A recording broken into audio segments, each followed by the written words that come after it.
अक्षय तृतीया विशेष मस्त असा पारंपरिक गोडाचा पदार्थ बनवतोय, त्यामुळे पटापट लाईक करा आणि रेसिपी पूर्ण बघा. तर त्यासाठी 1 वाटी लापशी रवा घेतला. त्यानंतर कुकरमध्ये 2 मोठे चमचे साजूक तूप गरम केलं.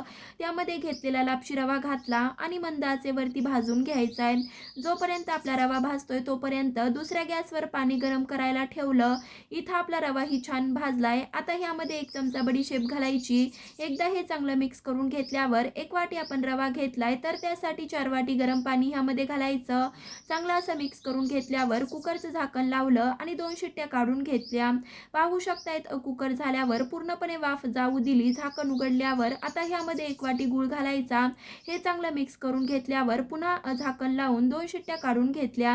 आता कुकर आपला इथे झालाय. जोपर्यंत कुकरची वाफ जातीये तोपर्यंत कढईत 1 मोठा चमचा साजूक तूप गरम केलं. त्यामध्ये पाव वाटी काजूच्या पाकळ्या तळून घेतल्या. त्यानंतर पावच वाटी बदामाचे तुकडे तळून घ्यायचे आणि पाव वाटी सुक्या खोबऱ्याचे काप तळून झाल्यावर आता हा सुकामेवा तळून घेतलेला बाजूला ठेवायचा आहे.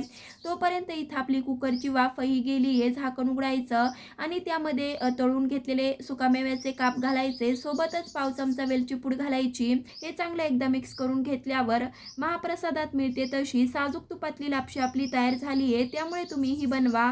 कशी वाटली कमेंट करून सांगा. लाईक शेअर सबस्क्राईबही नक्कीच करा. धन्यवाद.